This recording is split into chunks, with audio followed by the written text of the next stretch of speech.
박 원장의 DC 건강상담소 구독자 여러분 반갑습니다. 박 원장입니다.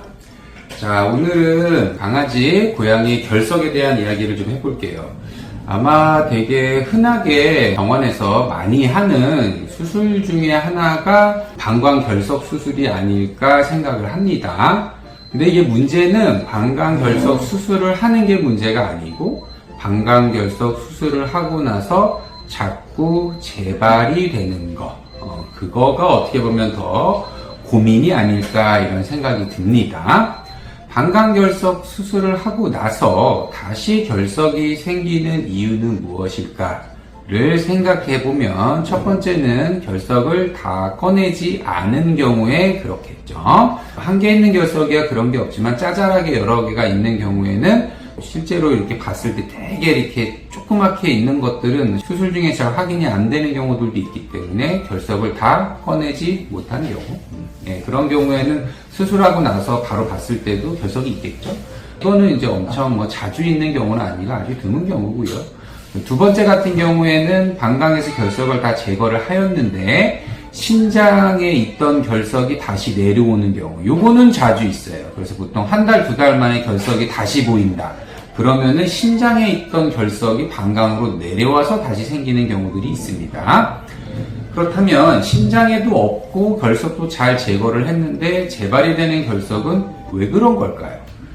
그거와 관련해서는 몇 가지 생각을 좀 해보셔야 될 것 같습니다. 결석의 종류는 되게 여러 가지가 있는데 오늘은 그 여러 가지 결석에 대해 다 말씀을 드리지는 않을 거고요. 우리가 흔하게 알고 있는 두 가지 종류의 결석에 대한 이야기를 해보려고 해요. 보통 스투르바이트라고 하는 종류의 결석이 있고요. 그 다음에 칼슘 옥살레이트라고 하는 결석의 종류가 있습니다.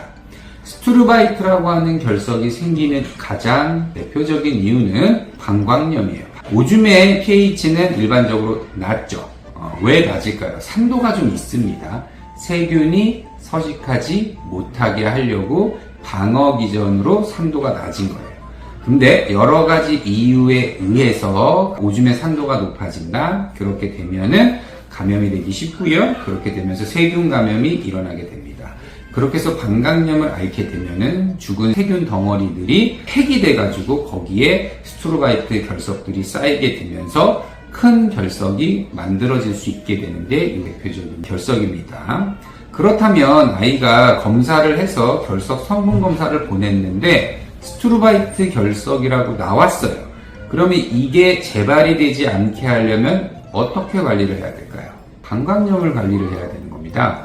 방광염을 그럼 어떻게 관리를 할 것이냐? 세균성 방광염이 원인이면은 주기적으로 항생제를 쓰거나 아니면 크랜베리가 됐거나 이런 식으로 해서 방광의 산도를 어느 정도 유지해줘서 방광염이 재발하지 않도록 관리를 해줘야 스투르바이트 결석이 덜 생기겠죠. 그렇죠?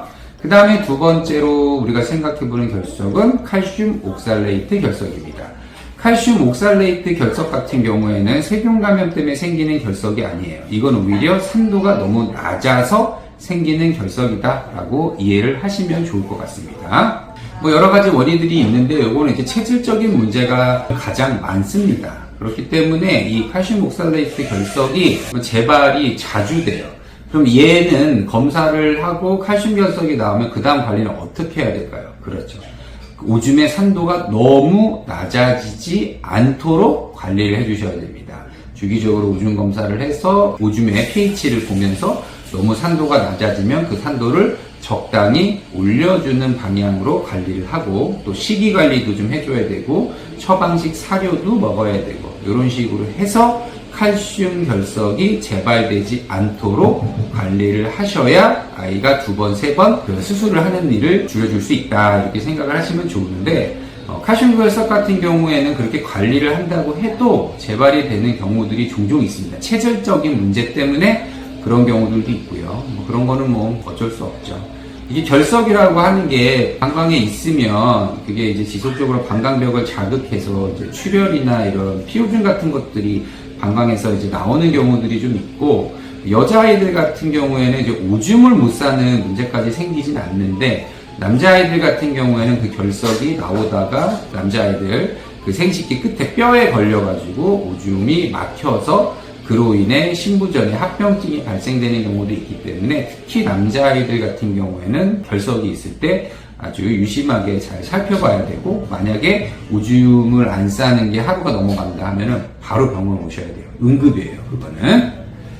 제일 좋은 건 아이들이 결석이 없는 게 제일 좋은데, 그런 발행이 되지 않는 경우에는 이렇게 관리를 하는 게 필요하지 않을까 싶어가지고 오늘 영상 촬영하게 되었습니다.